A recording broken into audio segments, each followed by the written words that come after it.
Welcome back. It's your business tonight. Now, China has set a GDP growth target of around 5% this year amid the risk of a full-blown trade war with the US. Premier Li Qiang unveiled the closely watched figure in his annual work report at the opening of the National People's Congress, China's top legislature.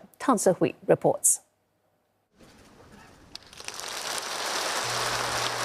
Keeping the GDP target at around 5% and aiming to create over 12 million new urban jobs. Chinese Premier Li Qiang said these goals were set in response to evolving dynamics domestically and globally.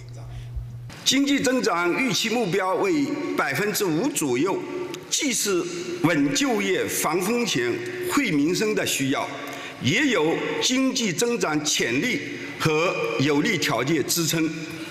并与中长期发展目标相衔接，突出迎难而上、奋发有为的鲜明导向。 Presenting his government's annual work report to nearly 3,000 deputies of the country's top legislature, Mr. Li said China aims for a budget deficit of 4% of GDP in 2025, up from 3% in 2024.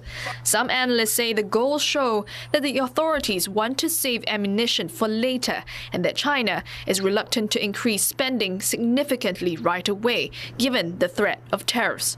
They say maintaining the around 5% GDP target also signals the government's commitment to stronger fiscal and monetary support for domestic demand amid an uncertain external environment.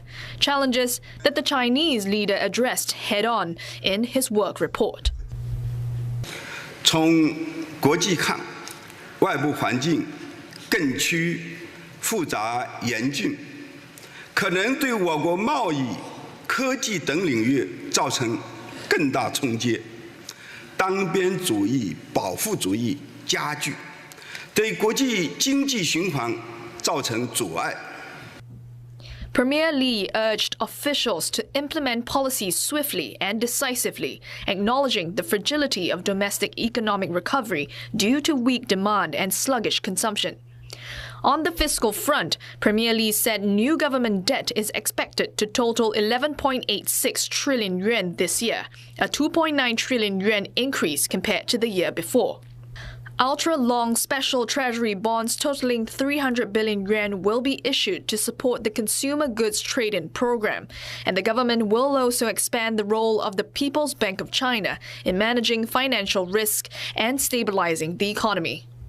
Since last year, Premier Li Qiang has stopped the traditional annual press conference at the end of the two sessions. Media will look out for briefings by top financial regulators and Foreign Affairs Minister Wang Yi in the coming days. These will provide deeper insight into the initiatives announced by the Premier, in particular incentives to boost consumption and strategies for navigating what he described as an increasingly uncertain external environment. Si Hui, CNA, Beijing.